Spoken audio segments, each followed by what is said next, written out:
بسم اللہ الرحمن الرحیم 20 نومبر 2023 سورہ دخان 51 آیت نمبر 51 سے ہم اپنے سبق کا آغاز کر رہے ہیں۔ یہ کوشش ہوگی کہ اس سورت کا آج آخری لیکچر ہو اور اللہ ہمارے اس پڑھنے پڑھانے کو قبول فرمائے، اور اس پڑھنے پڑھانے میں غلطیاں یقیناً ہوئی ہوں گی بشر ہم، تو اللہ اپنے رحمت کاملہ سے انہیں معاف فرمائے، بلکہ ان غلطیوں کے ازالے کی بھی ہمیں توفیق عطا فرمائے۔ سورۃ دخان اپنے اندر کئی مضامین کو لیے ہوئے ہیں۔ اب سابقہ آیتوں میں اللہ رب العزت نے جہنم کے احوال کو بیان فرمایا کہ کافر اگر اپنی روش پہ قائم رہے تو بالآخر انہیں جہنم سے دوچار ہونا پڑے گا، اور جہنم میں یہ عذابات انہیں بطور سزا دیے جائیں گے، غیر خبر ہوگا۔ پلس یہاں سے جنتیوں کا جنت کا بیان شروع ہو رہا ہے۔ آخر تک کہنا چاہیے، کہہ سکتے ہیں کہ آخر تک اب یہ جنتیوں کا بیان چل رہا ہے، غالباً میں نے کہا۔ تو شروع کرتے ہیں۔ اعوذ باللہ من الشیطان الرجیم، بسم اللہ الرحمن الرحیم۔ ان المتقین فی مقام امین، بے شک متقین پرہیزگار امن والے مقام میں ہیں۔ ترکیب کو ذرا دیکھ لیں۔ متقین ان کا اسم ہے، فی مقام امین جار مجرور ان کے طرف، اور متعلق ہو جائے گا جیسے یدخلون وہ داخل ہوں گے، یا یسکنون رہیں گے، ٹھیک ہے۔ اس طرح یہ متقین ان کو اپنی خبر مل جائے گی۔ کلیئر ہو گئی؟ متقین یہ باب اختیار سے واو کیا اس کے حرف اصلیہ واو کو تا سے چینج کر دیا۔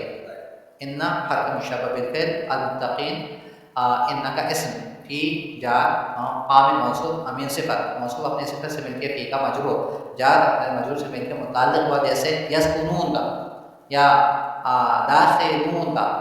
داخل اس میں فاعل اور ترکیب کر کے ضرب سے مل کے پھر ان کی خبر، ان اپنے اسم اور خبر سے مل کے جملہ اسم خبر دیا۔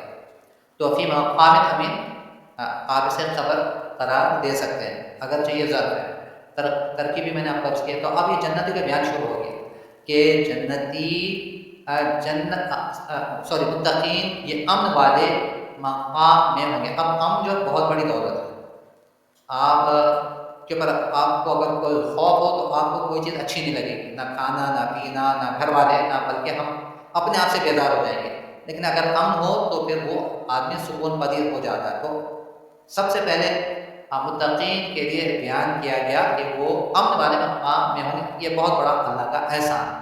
تو مقام کی تفسیر مفسر صاحب نے کی مجلس، امین کی تفسیر کی یؤمن فیہ من الخوف، فیہ